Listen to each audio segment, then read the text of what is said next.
When I started, I went with Malcolm X in 1954. At that time, I could not even get a black professional to go to a meeting with me on 116th Street, to meet with Malcolm. I do not criticize them. That I'm trying to assess for you the time. Yes, 1954. If you were a lawyer in 1954, you were seen identifying with Malcolm X. That was not a healthy thing. Only one person did that. That my brother would go with me. We went together. The climate was bad, and there was much talk of revolution. But the black nationalists who were on her, I used to get in a lot of trouble with them for being with the NAACP. And I remember how happy I was to go with Malcolm. And I was able to do it because of the climate of my family background. You see, the Communist Party moves around, and people say that Percy's son, that's John's son, that's James' brother, that's Leon's brother. You've got to look out for them. So I attracted a lot of people. Jimmy Jackson, Henry Winston was the man who went blind as a result of the thing. I was his lawyer. Not after the trial, I represented him a number of things. We sued a number of people. And Malcolm was attracted to me. I was attracted to him because I was fascinated by his ability to articulate his views and his fearlessness, to be standing up there with the police surround you and talk about them like dogs, but they tell you they're here to protect us. Yes. Don't riot, don't do anything. And Malcolm X ran into the difficulty, and I became his lawyer then to try the case with regard to his being evicted from his house. And you'd find this interesting. It's been written in some books. His daughter just did a book and talked about it. Yes. A facet of Malcolm.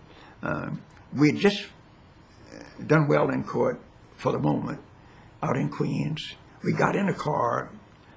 The minister, I call him Mr. Minister, sat in the back between two people who had a shotgun or a rifle. Each one either had a shotgun or rifle at their sides and pistols in their laps. The same thing, I was in the front between a driver and a shotgun in his left, pistol in his lap. Same thing to the right. And I turned around and said, Mr. Minister, doesn't this disturb you?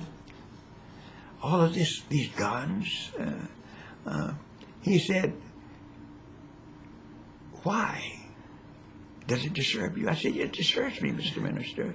He said, yes, it disturbs me.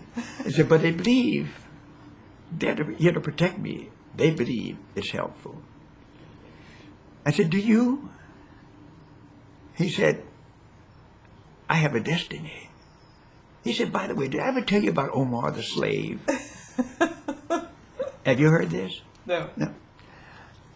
He said, there's a story about a person called Omar, a slave in Serbia.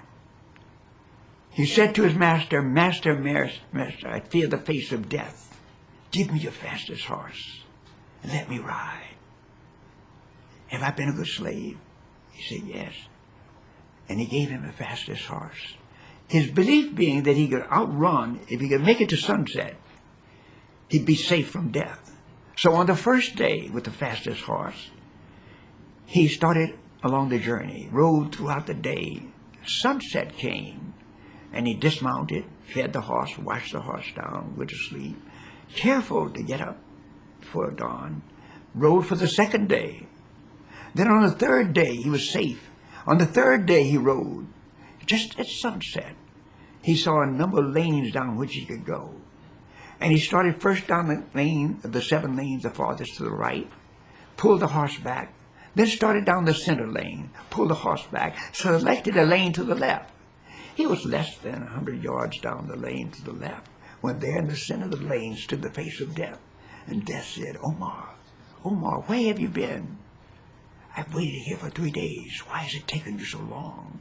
He says, so you see, counselor, you can twist and you can turn.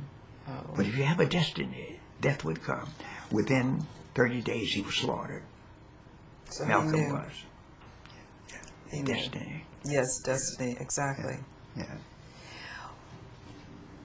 Did your popularity in Harlem decrease or increase? Because Increased always. Always, because- nothing did more for me. Than Malcolm X. No, and the Communist Party. The Communist Party, of and the course. NACP. Bigger challenge. What a combination. Yeah. Yes. What a And then, of course, combination. I was attorney for the Black Ministers Conference of Greater New York and its vicinity too. And you were All the- volunteers. All of All these things were volunteers? volunteers. Yeah. Because I always figured that my parents didn't rear me to make money off of causes. Yes. That's But good. if I could attract people that I met who believed in me because of the causes, that's the way to make money. And I did make money That's right. from these people. So much so that when Malcolm died and there was no money, when before Betty was cleansed, I use the term cleansed, that's when she was acceptable to Black America. We're talking about Betty Shabazz. Betty Shabazz now, the widow of Malcolm X. She went through an awful thing. One of the things is when Malcolm died, he had no insurance. And my brother and I raised the money to buy the house. She wanted to go to college. She had no money.